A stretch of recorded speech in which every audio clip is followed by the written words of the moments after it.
অর্থের দিকে খেয়াল করে নামাজ পড়লে হয়তো একটু কষ্টকর মনে হবে। আপনি একটু কষ্ট করে যদি অর্থের দিকে খেয়াল করে নামাজটা পড়তে পারেন, আল্লাহর কসম করে বলি, একদিন 2 দিন 3 দিন 4 দিন পড়বেন, আপনি যদি অর্থের দিকে খেয়াল করে নামাজ পড়তে পারেন, আপনার কাছে মনে হবে এই নামাজ হলো জীবন্ত নামাজ। পূর্বে যত নামাজ পড়েছি সব হলো মরা নামাজ। কথা বলুন ঠিক কিনা? আপনি নামাজে দাঁড়াবেন, আল্লাহু আকবার বলে নামাজে দাঁড়াবেন, আল্লাহ বড়। অর্থের দিকে খেয়াল করবেন, শয়তান আসবে আপনাকে ধোঁকা দেওয়ার জন্য, ধোঁকা দিতে পারবে না। কারণ শয়তান এসে দেখবে আপনার খেয়াল অর্থের দিকে, শয়তান দূর হয়ে যাবে। এ মুসলমান, তারপর সানা পড়বেন, অর্থের দিকে খেয়াল করবেন, শয়তান আসবে ধোঁকা দেওয়ার জন্য, ধোঁকা দিতে পারবে না। কারণ শয়তান এসে দেখবে আপনার খেয়াল অর্থের দিকে, শয়তান দূর হয়ে যাবে। এ মুসলমান, তারপর বললেন আউযু বিল্লাহি মিনাশ শাইতানির রাজীম। আয় আল্লাহ, বিতাড়িত শয়তান থেকে পানা চাই। খেয়াল করবেন অর্থের দিকে, শয়তান আসবে ধোঁকা দেওয়ার জন্য, ধোঁকা দিতে পারবে না। কারণ শয়তান এসে দেখবে আপনার খেয়াল অর্থের দিকে। তারপর বললেন বিসমিল্লাহির রহমানির রহিম। পরম করুণাময় আল্লাহর নামে শুরু করলাম। খেয়াল করবেন অর্থের দিকে, শয়তান আসবে ধোঁকা দেওয়ার জন্য, ধোঁকা দিতে পারবে না। কারণ শয়তান এসে দেখবে আপনার খেয়াল অর্থের দিকে, শয়তান দূর হয়ে যাবে। তারপর বললেন আলহামদুলিল্লাহি রাব্বিল আলামিন। সমস্ত প্রশংসা ওই আল্লাহ তাআলার জন্য, যিনি বিশ্বে জাহানের তামাম পৃথিবীর প্রতিপালক। খেয়াল রাখবেন অর্থের দিকে, শয়তান আসবে ধোঁকা দেওয়ার জন্য, ধোঁকা দিতে পারবে না। কারণ শয়তান এসে দেখবে আপনার খেয়াল অর্থের দিকে। এ মুসলমান ভাই, তারপর বললেন আর রহমানির রহিম, যিনি রহমান, যিনি রহিম।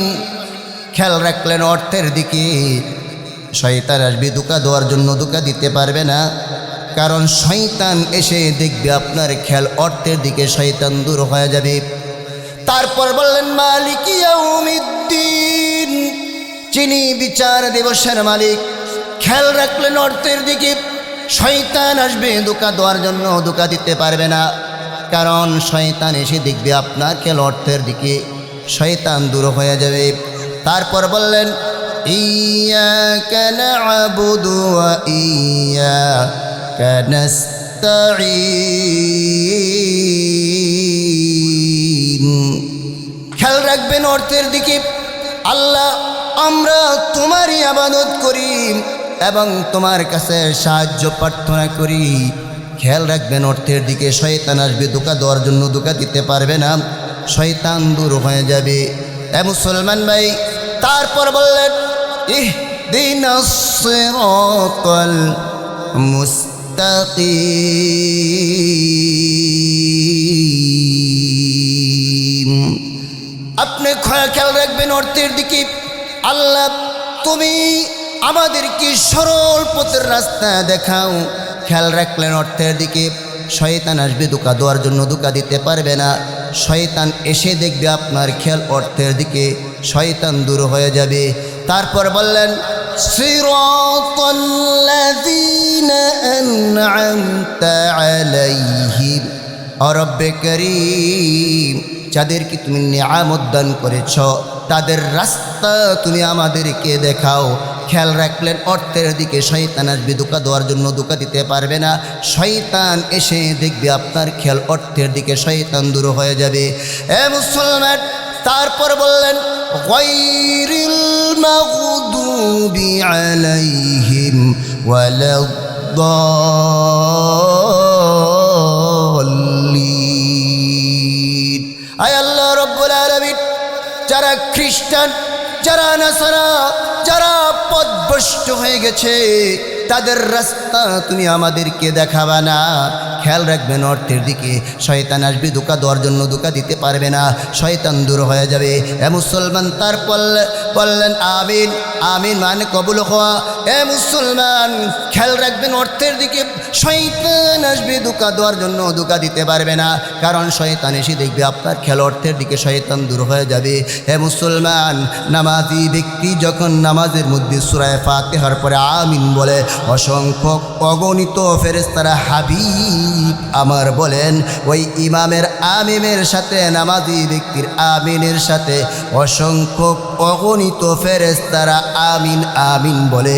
যখন ওই নামাজি ব্যক্তির আমিনের সাথে ফেরেশতার আমিন যখন একসাথে হয়ে যায়, তখন হাবিব আবার বলেন, তখন আল্লাহ রব্বুল আলামিন ওই নামাজি ব্যক্তির পিছনের সমস্ত গুনাহ খাতা মাফ করে দেন। এ মুসলমান, হয়তোবা প্রথমে একটু কষ্ট লাগবে, অর্থের দিকে খেয়াল করে নামাজ পড়লে হয়তোবা একটু কষ্টকর মনে হবে। আপনি একটু কষ্ট করে যদি অর্থের দিকে খেয়াল করে নামাজটা পড়তে পারেন, আল্লাহর কসম করে বলি, একদিন, 2 দিন, 3 দিন, 4 দিন পড়বেন, আপনি যদি অর্থের দিকে খেয়াল করে নামাজ পড়তে পারেন, আপনার কাছে মনে হবে এই নামাজ হলো জীবন্ত নামাজ।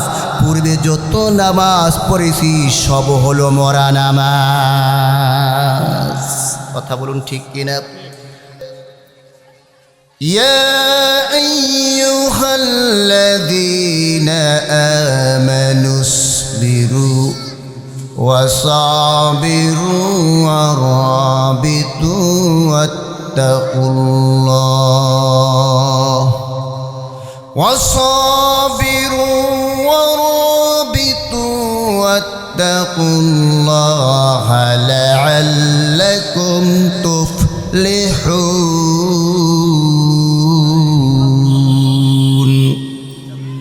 আল্লাহ রব্বুল আলামিন আয়াতের মধ্যে ঘোষণা দিয়ে বলেন, ইয়া আইয়ুহাল্লাযীনা আমানু, ও ঈমানদারেরা, তোমরা যদি 4টি কাজ করতে পারো, 4টি আমল যদি তোমরা করতে পারো, আমি আল্লাহ রব্বুল আলামিন তাদেরকে সফলতা দান করব।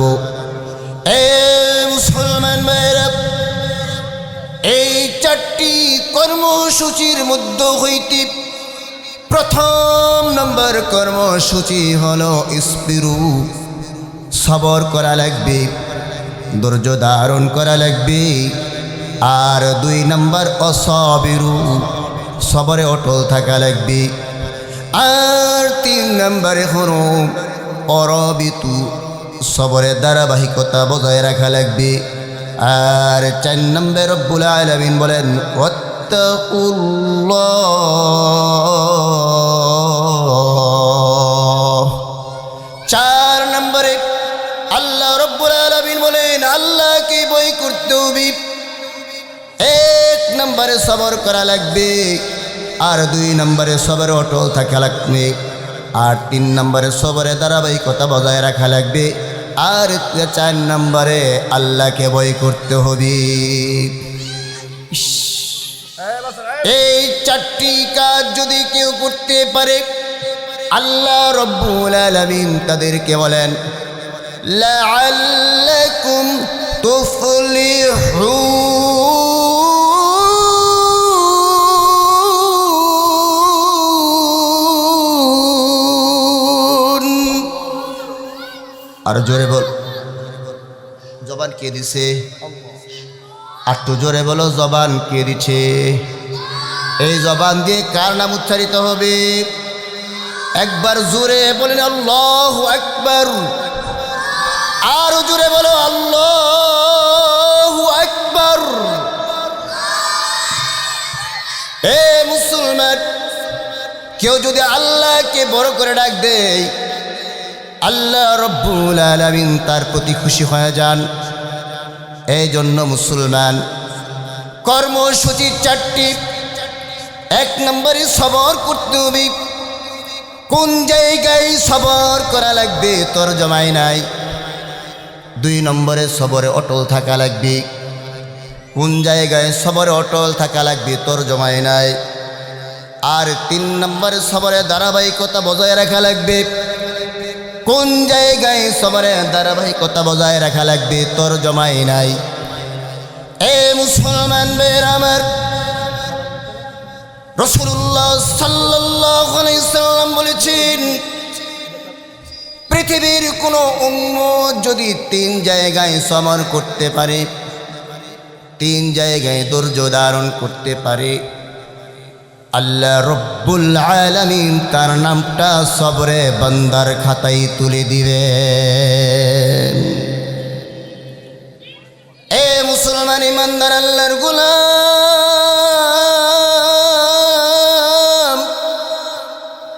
আর কোন বান্দার নাম যদি সবরে বান্দার খাতায় চলে যায়,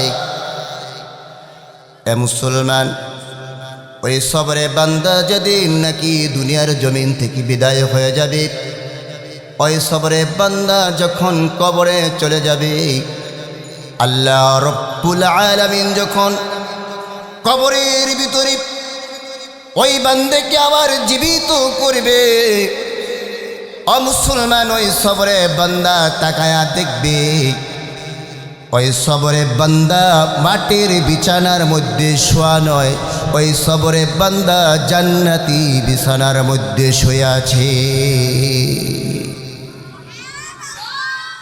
এ মুসলমান ভাইরা, এই জন্য রাসূল আমার বলেন 3 জায়গায় সবর করা লাগবে। তার মধ্যে হইতে প্রথম নাম্বার হলো সবরুন আলাত তাআহ, আল্লাহর ইবাদতে সবর করতে হবে। আল্লাহর যত ধরনের বিধিবিধান আছে, যত ধরনের ইবাদত আছে, প্রত্যেকটা ইবাদতে সবর করতে হবে রে মুসলমান।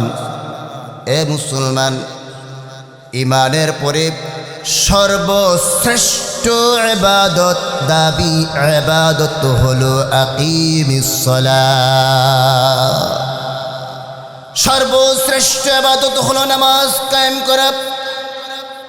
এই জন্য আল্লাহ রব্বুল আলামিন হাসরের ময়দানে যখন নাকি বিচারের আসনে বসবেন, সর্বপ্রথম যে বান্দার কাছ থেকে হিসাবটা নেবেন, ওই হিসাবটি হলো আউয়ালু মা ইউহাসাবু বিহিল আবদু ইয়াওমাল কিয়ামাতিস সালাহ।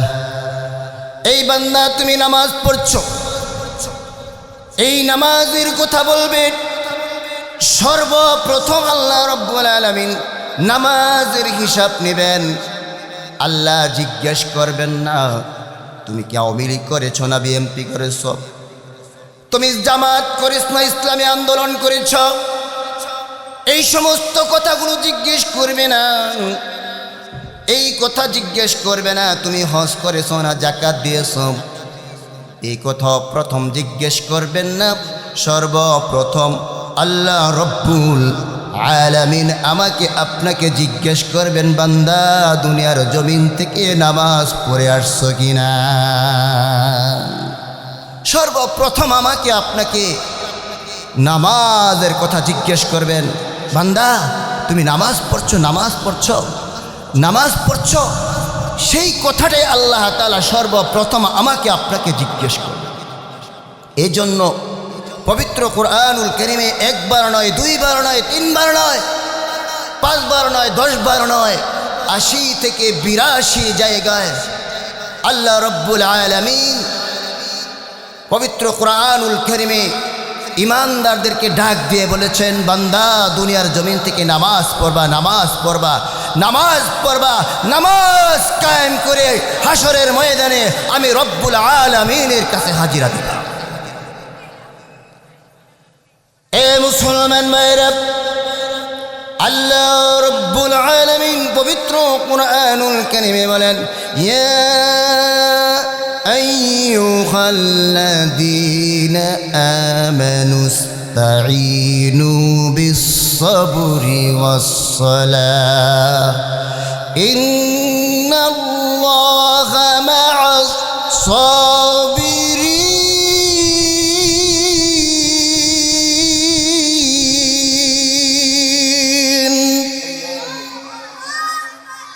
জায়গা আল্লাহ রব্বুল আলামিন বলেন, ও ইমানদারেরা, তোমরা আমি আল্লাহর কাছে সবর এবং নামাজের মাধ্যমে সাহায্য প্রার্থনা করবা। সবর এবং নামাজের মাধ্যমে আমি আল্লাহর কাছে তোমরা সাহায্য প্রার্থনা করবা।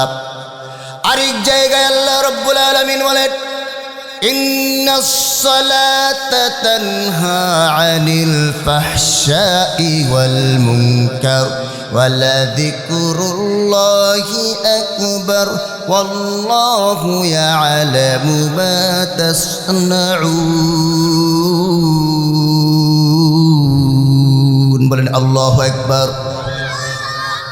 আরো জোরে বলেন আল্লাহু আকবার। এ মুসলমান ইমানদার, আল্লাহ রব্বুল আলামিন এই আয়াতের মধ্যে বলেন, এই নামাজ এটা এমন একটা ইবাদত, এমন একটা বিধান, এই নামাজ মানুষদেরকে অশ্লীল এবং ফাহিশা কাজ থেকে বিরত রাখে।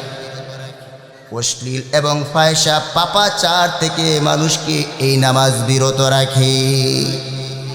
রাসূলুল্লাহ সাল্লাল্লাহু আলাইহি সাল্লাম হাদিসে পাকের মধ্যে বলেন, মান হাফাযা আলাইহা কানাত লাহু নূরান ওয়া বুরহানান ওয়া নাজাতান ইয়াওমাল কিয়ামাহ ওয়া মান লাম ইউহাফিজ আলাইহা লাম ইয়াকুল লাহু নূরুন ওয়ালা বুরহানুন ওয়ালা নাজাহ وكان يوم القيامة مع فرعون وهامان وأبي بن خلف।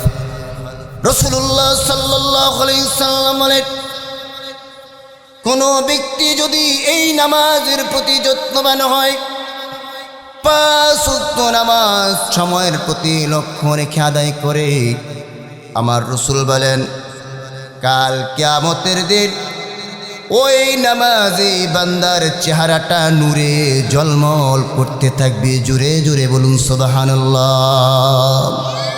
মান হাফাযা আলাইহা কানাত লাহু নূরা, কাল কিয়ামতের দিন তার জন্য এই নামাজ নূর হবে।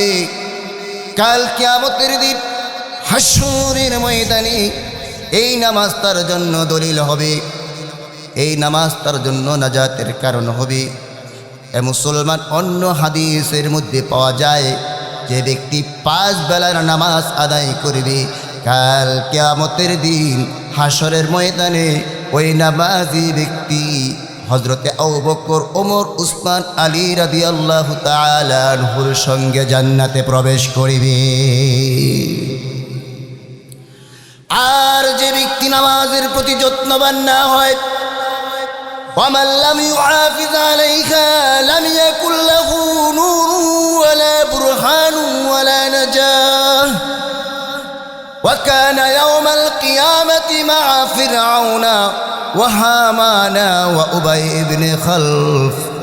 যে ব্যক্তি নামাজের প্রতি যত্নবান না হবে, 5 বেলার নামাজ যে ব্যক্তি না পড়বে, এ মুসলমান বাবাজি, কাল কিয়ামতের দিন তার জন্য এই নামাজ নূর হবে না, এই নামাজ তার জন্য দলিল হবে না, এই নামাজ তার জন্য নাজাতের কারণ হবে না।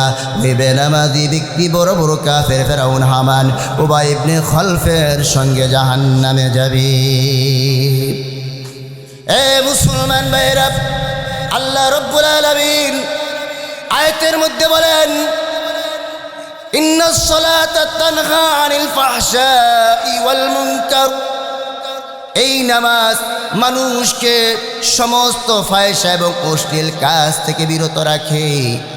এই নামাজ আল্লাহর কাছে নামাজের মাধ্যমে এবং সবরের মাধ্যমে সাহায্য প্রার্থনা করো। এ মুসলমান বাবাজি, আমাদের দেশে অনেক মানুষ এমন কথা বলে, হুজুর জীবনে কত নামাজ আদায় করেছি, কিন্তু অশ্লীল এবং ফাহিশা কাজ থেকে আমাকে বিরত রাখে না। এমন প্রশ্ন করে কি করে না? আরো জোরে বলুন, করে কি করে না?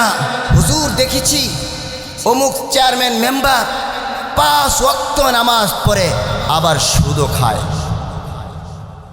কই নামাজ দিয়ে তাকে এই পাপাচার কাজ থেকে বিরত রাখে না। হুজুর দেখেছি অমুক মাতবার বিচারক 5 ওয়াক্ত নামাজ পড়ে আবার বিচার 10,000 টাকার বিনিময়ে বিচারের চাকা ঘুরাইয়া দেয়। হুজুর আবার দেখেছি কত ইঞ্জিনিয়ার 5 ওয়াক্ত নামাজ পড়ে 5 বেলার নামাজ পড়ে আবার ইঞ্জিনিয়ার রডের বদলে রড না দিয়ে বাঁশ দেয়। কথা বলুন ঠিক কিনা? হুজুর কত ডাক্তার দেখেছি, ভালো ভালো ডাক্তার 5 ওয়াক্ত নামাজ পড়ে একদম মসজিদের প্রথম সারিতে দাঁড় হয়ে নামাজ পড়ে, আবার দেখা যায় তার কাছে রোগী গেলে এরকম 10টা 12টা ট্রেস দেয়া দেয়। এরকম ডাক্তার নামক ডাকাতও আমরা দেখেছি, ডাক্তার নামক কষায়ও আমরা দেখেছি। কথা বলুন ঠিক কিনা? হুজুর কই ওই ডাক্তার দিহি এরকম অশ্লীল এবং পয়সা ডাকাতি কাজ থেকে বিরত রাখে না। কত ব্যবসায়িক দেখলাম পেশ রৌশন মজুদ করে রাখে, আবার 5 ওয়াক্ত নামাজ পড়ে কই তাকে তো এই চুরি বাটপারি থেকে এরকম বিরত রাখে না। কত দুধওয়ালা দুধ বিক্রেতা এরকম দেখলাম 5 ওয়াক্ত নামাজ পড়ে আবার দুধের মধ্যে পানিও মিশায়। কথা বলুন ঠিক কিনা? হুজুর কই দেখলাম না তো এরকমভাবে নামাজ তাকে এই চুরি ডাকাতি অশ্লীল ফাহিশা পাপাচার কাজ থেকে তো তাকে বিরত রাখে না। এমন প্রশ্ন আমাদের দেশে মানুষ করে কি করে না? চিল্লায় বলেন করে কি করে না? এ মুসলমান, আল্লাহ যে কথাটা পবিত্র কোরআনুল কারীমে বলেছেন, এই নামাজ সমস্ত অশ্লীল এবং ফাহিশা কাজ থেকে বিরত রাখে, এটাই চিরসত্য, এটাই চিরবাস্তব, এটাই আমাকে বলতে হবে। কথা বলুন ঠিক কিনা? এটাই আমাদের বিশ্বাস করতে হবে।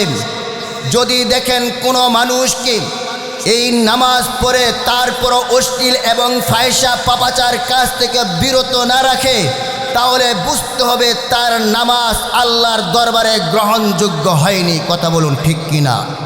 তার নামাজের মধ্যে অসম্পূর্ণ রয়েছে, তার নামাজের মধ্যে ত্রুটি রয়েছে, তার নামাজ পরিপূর্ণ হয়নি, তার নামাজ একাগ্রতার সাথে নম্রচিতভাবে হুজুরে কলবের সাথে আদায় হয় না। কথা বলুন ঠিক কিনা?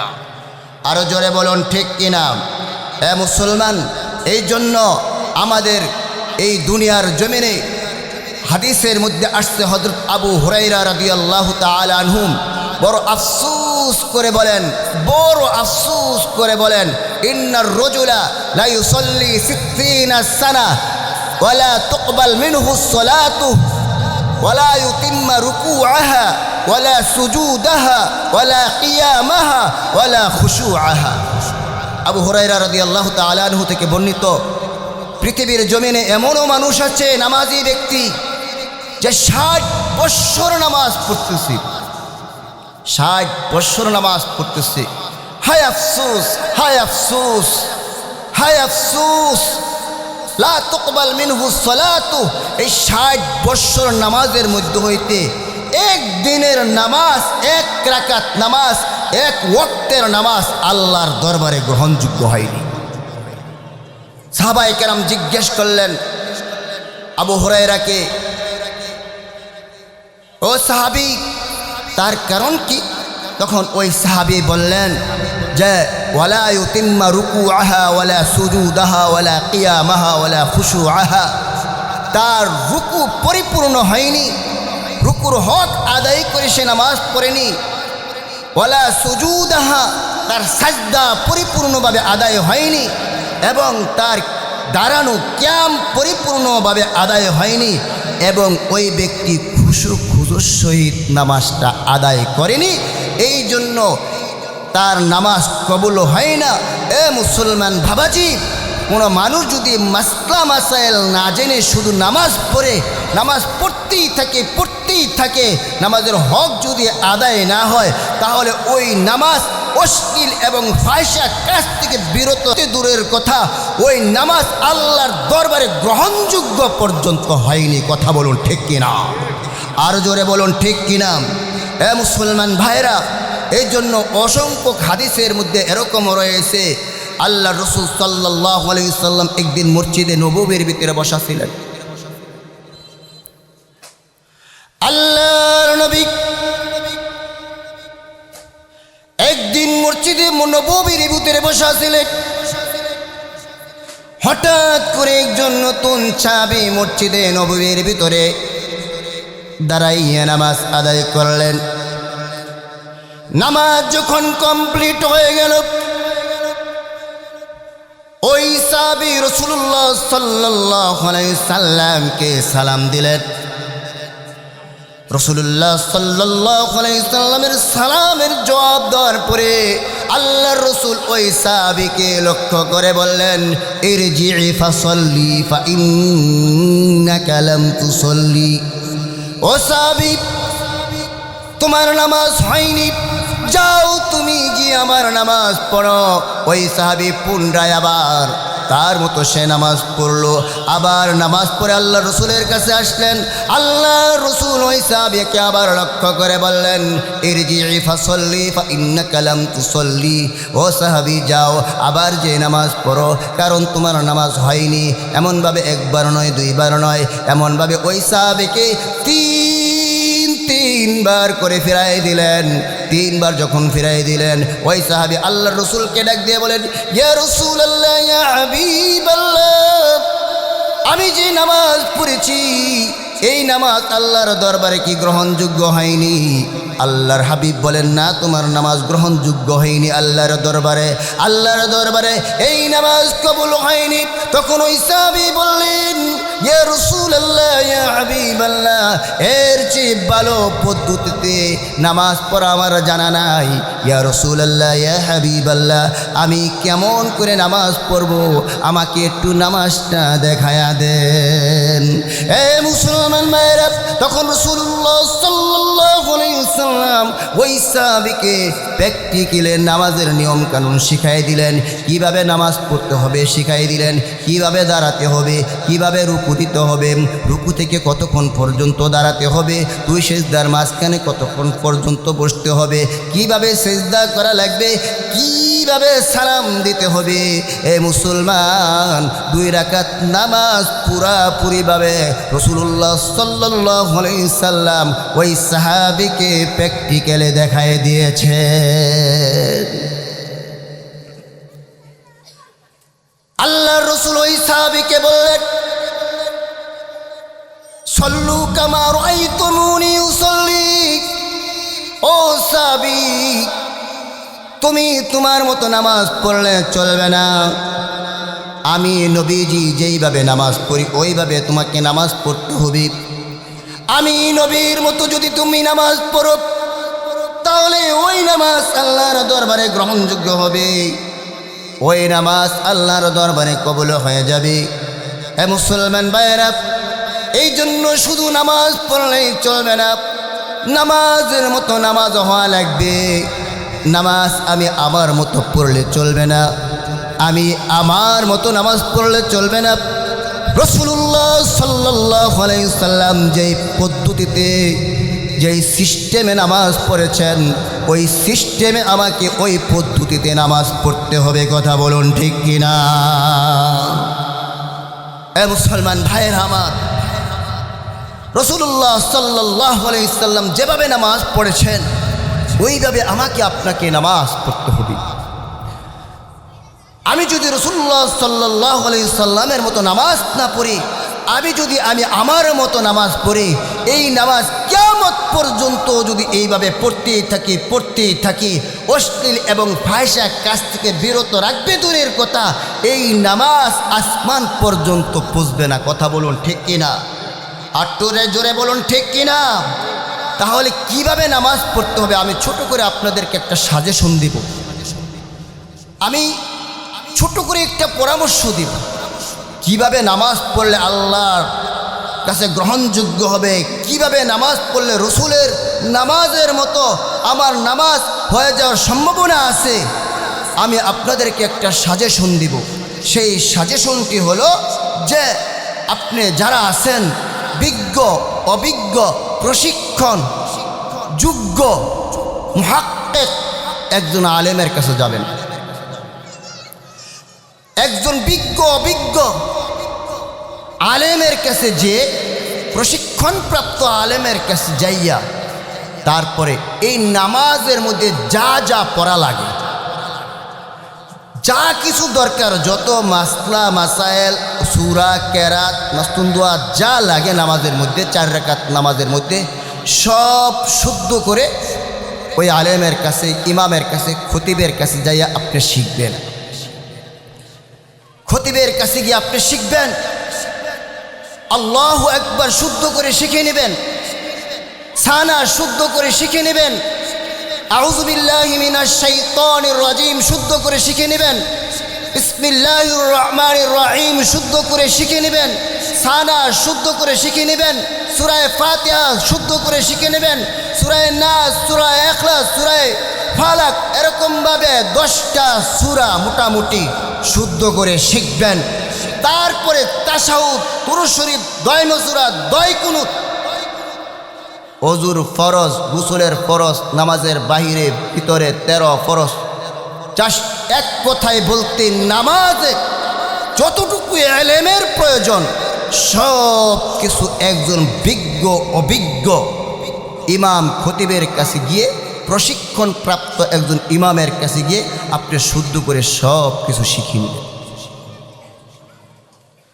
সব কিছু শিক্ষার পরে আবার ওই ইমামের কাছে, আলেমের কাছে, যোগ্য আলেমের কাছে গিয়ে পরামর্শ করে বাজার থেকে এমন একটা কিতাব নিয়ে আসবেন, এমন একটা কোরআন নিয়ে আসবেন যে কোরআনের মধ্যে সূরা ফাতিহা সহ আরও 8টা 10টা সূরার তরজমা আছে।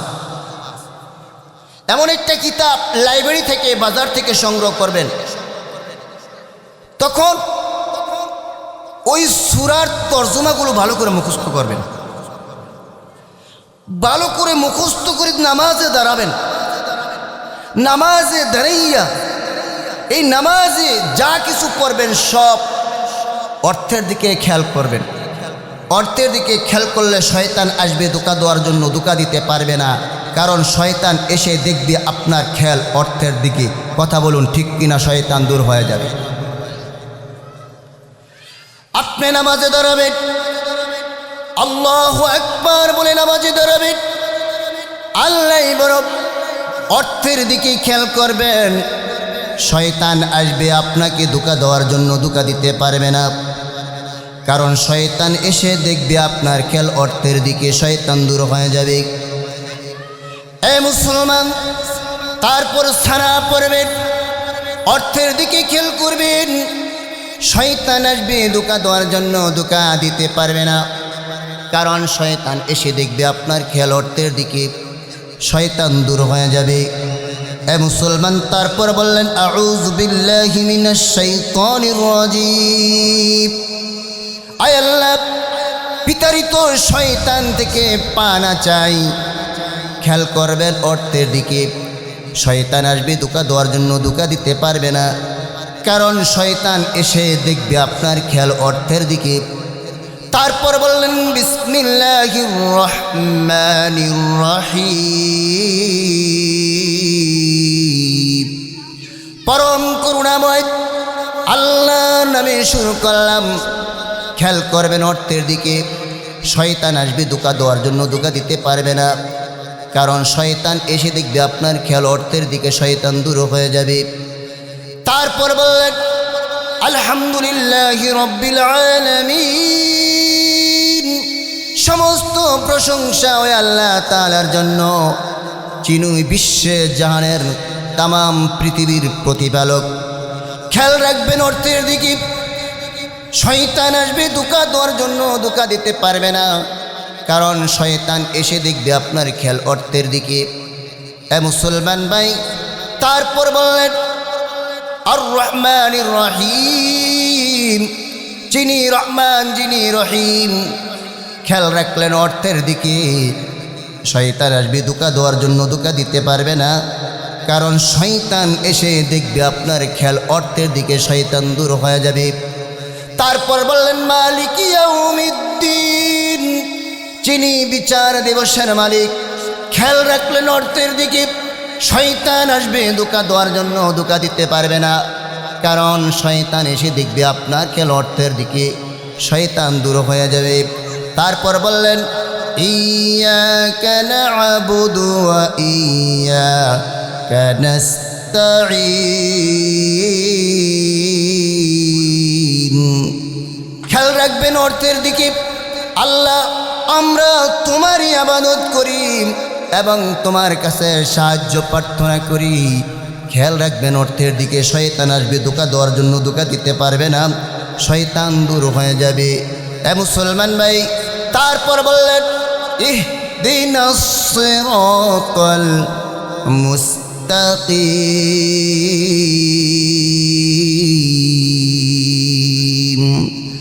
আপনি খেয়াল রাখবেন অর্থের দিকে। আল্লাহ, তুমি আমাদেরকে সরল পথের রাস্তা দেখাও। খেয়াল রাখলেন অর্থের দিকে। শয়তান আসবে ধোঁকা দেওয়ার জন্য, ধোঁকা দিতে পারবে না। শয়তান এসে দেখবে আপনার খেয়াল অর্থের দিকে, শয়তান দূর হয়ে যাবে। তারপর বললেন সিরাতাল্লাযীনা আন'আমতা আলাইহিম। রব্বে করিম, যাদেরকে তুমি নিয়ামত দান করেছ তাদের রাস্তা তুমি আমাদেরকে দেখাও। খেয়াল রাখলেন অর্থের দিকে। শয়তান আসবে ধোঁকা দেওয়ার জন্য, ধোঁকা দিতে পারবে না। শয়তান এসে দেখবে আপনার খেয়াল অর্থের দিকে, শয়তান দূর হয়ে যাবে। এ মুসলমান, তারপর বললেন গায়রিল মাগদুবি আলাইহিম ওয়ালাদ-দাল্লিন।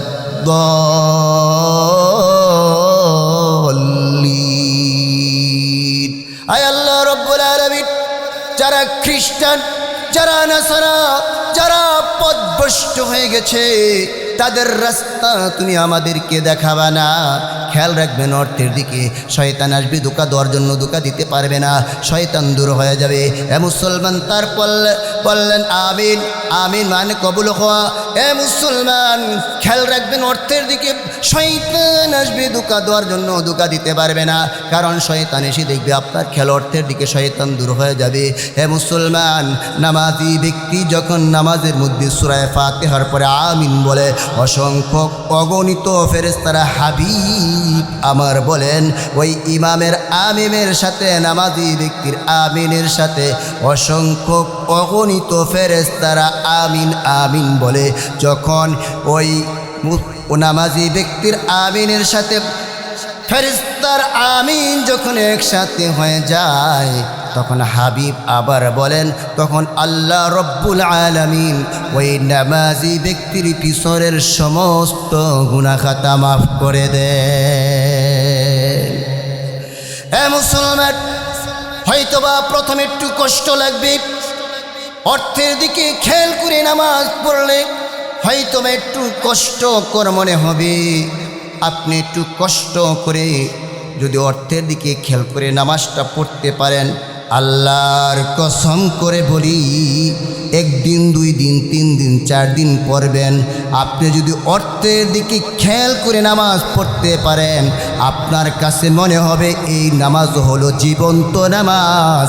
পূর্বে যত নামাজ পড়েছি সব হলো মরা নামাজ। কথা বলুন ঠিক কিনা? আরো জোরে বলুন ঠিক কিনা? এ মুসলমান ভাইয়েরা আমার, এই জন্য অর্থের দিকে লক্ষ্য করে নামাজ পড়তে হবে এমন কোনো কথা নয়। অর্থের দিকে খেয়াল করলে, নামাজ পড়লে মনের মধ্যে, নামাজের মধ্যে খুশু আসে, নামাজের মধ্যে আন্তরিকতা আসে। এইভাবে যদি নামাজ পড়ি তাহলে আল্লাহ তাআলার পক্ষ থেকে সাহায্য আশা করা যায়। এইভাবে যদি আমি আর আপনি নামাজ পড়তে পারি তাহলে সমস্ত অশ্লীল এবং ফাহিশা কাজ থেকে বিরত থাকা আশা করা যায়। সাহাবাই কেরাম নামাজ পড়েছেন আন্তরিকতার সাথে, একাগ্রতার সাথে, আল্লাহর কাছ থেকে নগদ নগদ সাহায্য পেয়েছেন। কথা বলুন ঠিক কিনা? আরও জোরে বলুন ঠিক কিনা? সাহাবাই কেরাম একাগ্রতার সাথে, তাবেঈনে কেরাম বুজুর্গানে দিন একাগ্রতার সাথে নম্রচিতভাবে হুজরে কলবের সাথে নামাজ আদায় করেছেন। সাহাবায়ে কেরাম সমস্ত অশ্লীল এবং ফাহিশা পাপাচার কাজ থেকে এই নামাজ তাদেরকে বিরত রেখেছেন। কথা বলুন ঠিক কিনা? এই জন্য সুন্দরভাবে আমাকে আপনাকে নামাজ পড়তে হবে। এ মুসলমান ভাইরা আমার, নামাজ যদিও কঠিন দায়িত্ব, আমি আপনাদেরকে একটা প্রশ্ন করতে চাই, বলেন তো নামাজ কি সহজ না কঠিন? সবাই বলেন নামাজ কঠিন না সহজ? আল্লাহ রব্বুল আলামিন পবিত্র কুরআনুল কারিমে বলেন, নামাজ এটা কঠিন দায়িত্ব, আবার কারো কারো জন্য সহজ। বলেন সুবহানাল্লাহ। সবাই জোরে বলেন সুবহানাল্লাহ। আল্লাহ রাব্বুল আলামিন বলেন ওয়াস্তাঈনু বিস-সাবরি ওয়াস-সালাহ ওয়া ইন্নাহা লাকাবীরাতুন ইল্লা আলাল খাশিঈন।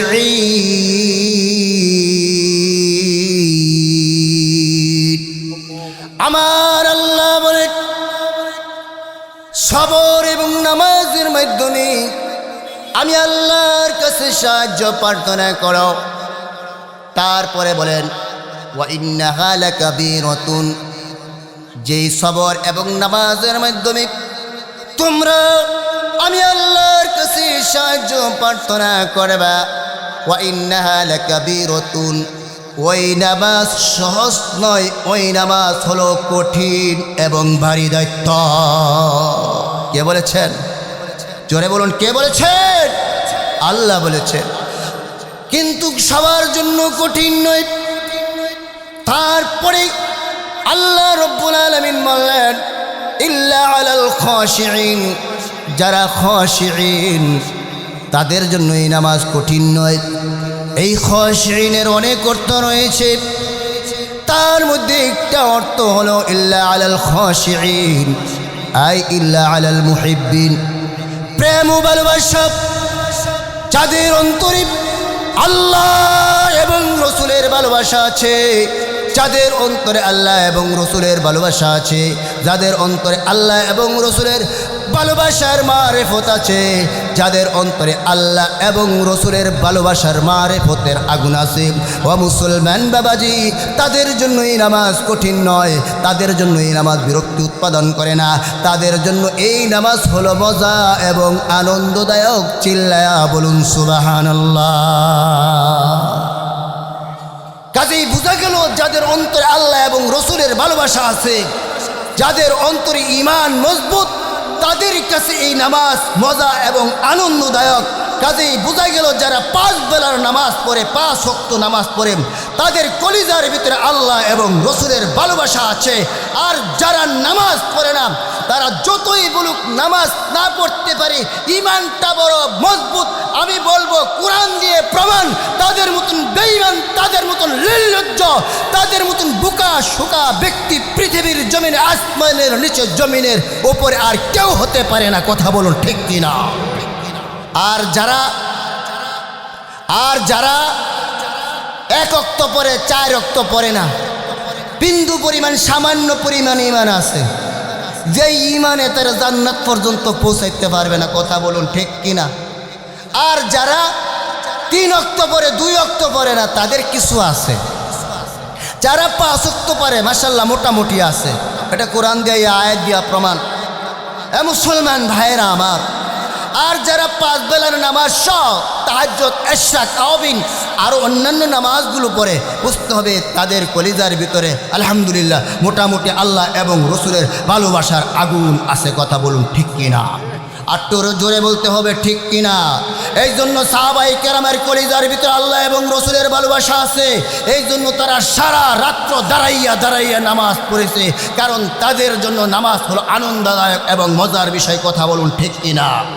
মুসলমান, মুহাম্মদ বিন নসর ফাজাইলের আমলের মধ্যে আছে যে তার কলিজার ভিতরে এত বেশি পরিমাণে আল্লাহ এবং রসুলের ভালোবাসা আছে যে আহমদ বিন নসর আল্লাহর কুদরতি পায়ে এত বেশি পরিমাণে সেজদা দিত।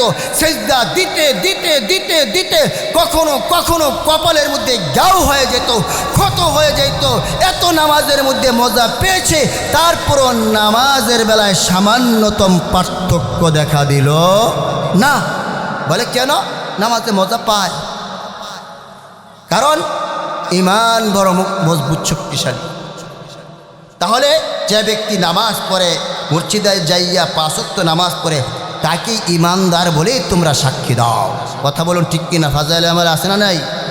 এই জন্য পরিপূর্ণ ঈমানদার আমি আর আপনি যদি হতে চাই, শুধু নামাজ পড়লেই সারবে না। এই নামাজের দাওয়াত মানুষকে দেওয়ার দরকার আছে না নাই? জোরে বলুন, দেওয়ার আছে না নাই? আল্লাহ তাআলা পবিত্র কোরআনুল কারীমে এরকম বলেছেন, তোমরা নিজে নামাজ পড়ো এবং তোমাদের পরিবার সদস্যবৃন্দ আহাল যারা আছে তাদেরকে নামাজের দাওয়াত দাও।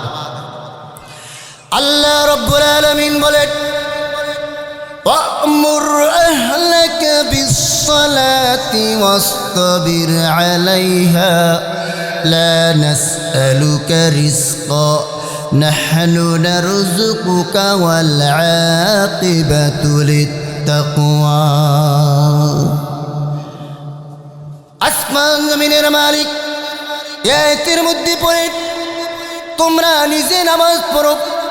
আল্লাহ রাব্বুল আলামিন হাবিবকে লক্ষ্য করে বললেন, ও নবীজি 5 ওয়াক্ত নামাজ পড়বেন, শুধু নামাজ পড়লে চলবে না, ওয়াসতাবির আলাইহা, এবং আপনার আহাল যারা আছে, আপনার প্রতিবেশী যারা আছে, আপনার ছেলে মেয়ে যারা আছে, আপনার বিবিরা যারা আছে, আপনার সদস্যবৃন্দ যারা আছে, এলাকাবাসী আছে, সকলকে এই নামাজের দাওয়াত দিবেন। মুসলমান ভাইরা, আমি আর আপনি যদি পরিপূর্ণ ইমানদার হতে চাই, ইমানের দাবিতে দাবিদার হতে চাই, শুধু 5 বেলার নামাজ পড়লে চলবে না, এই নামাজের দাওয়াত মানুষকে দিতে হবে, তাবলীগ করতে হবে, তাহলে ইমানের দাবিতে দাবিদার হওয়া যাবে। মুসলমান, এই পৃথিবীর জমিনে আমার জন্য আপনার জন্য সর্বশ্রেষ্ঠ নিয়ামত হলো, সবচেয়ে দামি বস্তু হলো আমার এবং আপনার নিজের সন্তান। কথা বলুন ঠিক কিনা? আরো জোরে বলুন ঠিক কিনা? যদি ওই সন্তানকে মানুষের মতো মানুষ বানানো যায়, ওই সন্তানকে যদি নামাজি বানানো যায়, ওই সন্তানকে যদি দিন শিক্ষা দেওয়া যায়, ওই সন্তানকে যদি নীতি নৈতিকতা শিক্ষা দেওয়া যায়, ওই সন্তানকে যদি নবীজির আদর্শ শিক্ষা দেওয়া যায়, ওই সন্তানকে যদি আল্লাহ পাওয়ার পথ দেখায় দেওয়া যায়, ওই সন্তানকে যদি পয়গম্বরকে আপন করার পথ দেখায় দেওয়া যায়, ওই সন্তানকে যদি জান্নাত পাওয়ার পথ দেখায়া দেওয়া যায়, তাহলে ওই সন্তান আমার জন্য আপনার জন্য পৃথিবীর জমিনে সবচেয়ে দামি শ্রেষ্ঠ সম্পদ। খালি শুধু দুনিয়াতে না, আখেরাতে। কথা বলুন ঠিক কিনা? মুসলমান ভাইরা, এই জন্য সন্তানকেও নামাজের কথা বলতে হবে। এখন আমি আপনাদেরকে গুরুত্বপূর্ণ একটা কথা বলতে চাই। হাবিব আমার বলেন, মুরু আউলাদাকুম বিসসালাতি ওয়া হুম আবনাউ 7 সিনিন ওয়াদরিবুহুম আলাইহা ওয়া হুম আবনাউ 10।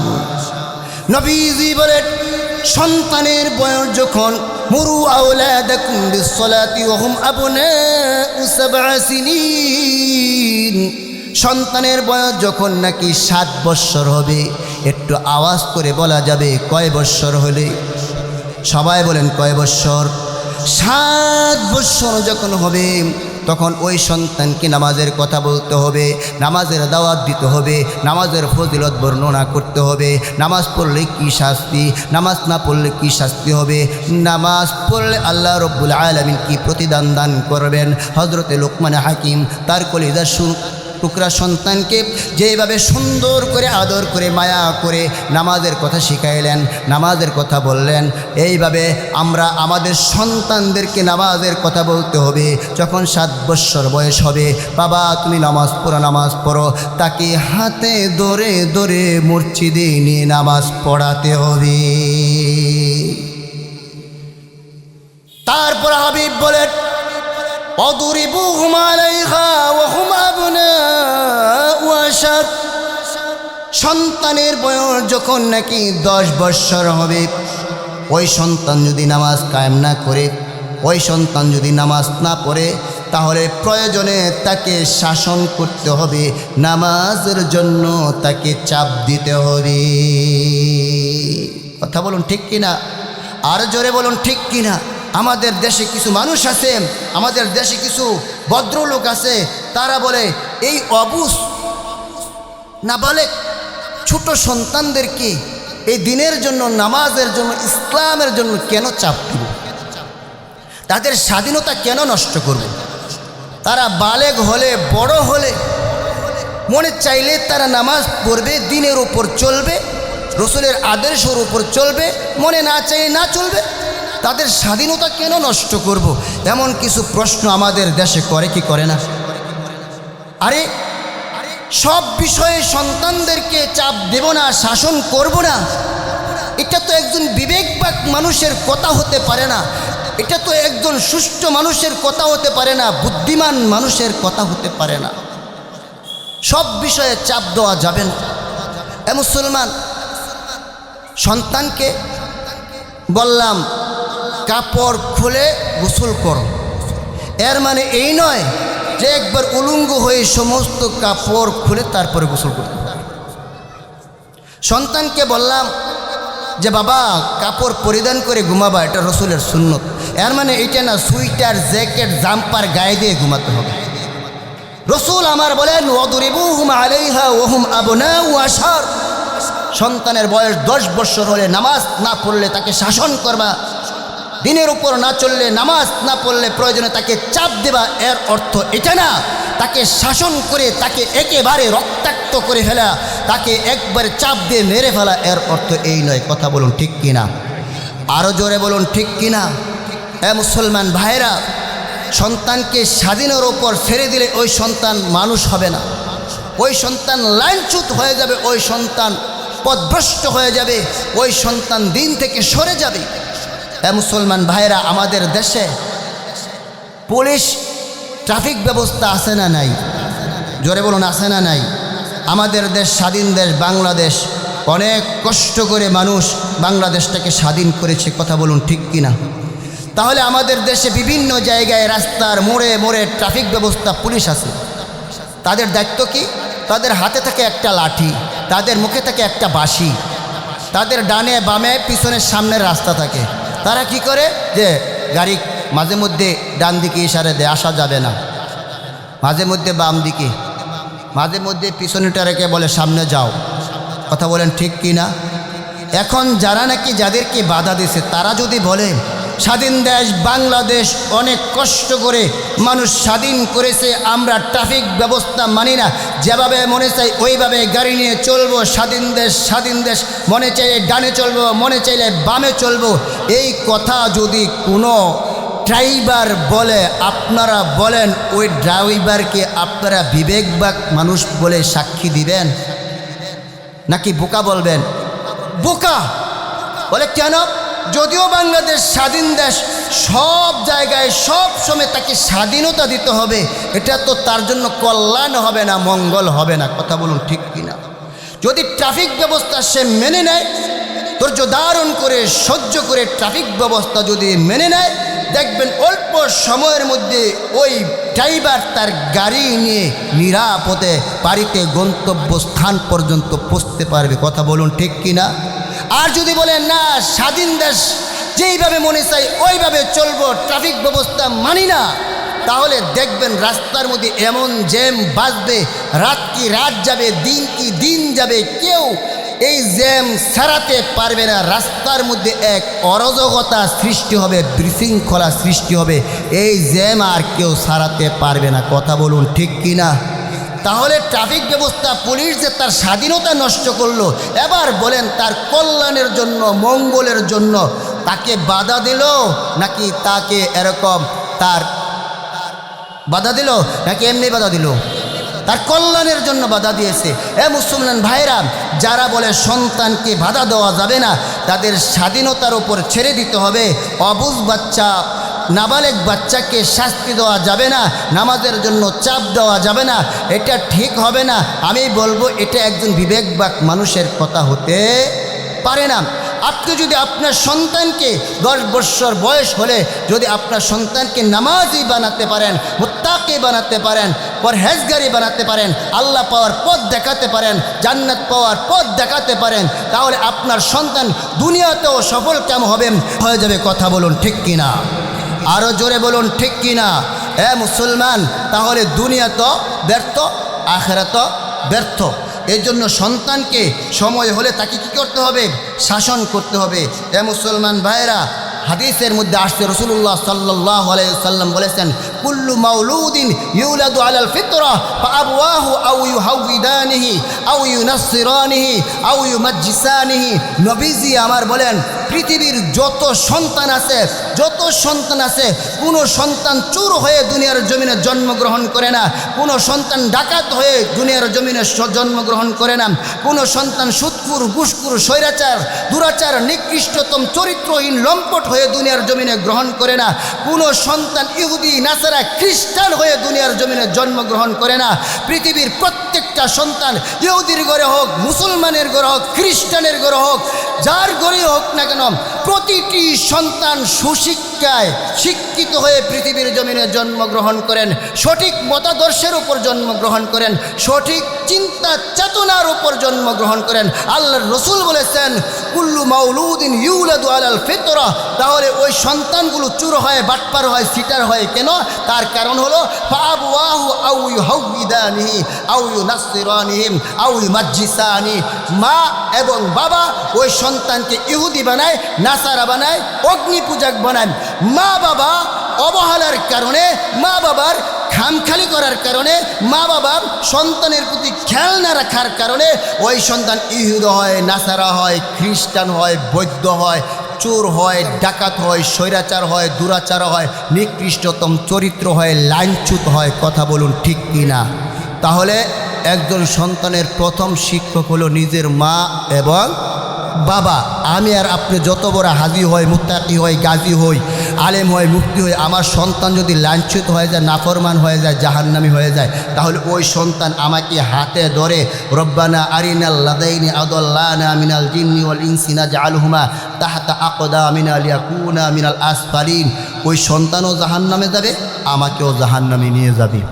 মুসলমান সন্তানদেরকে দিন শেখানোর দরকার আছে না নাই?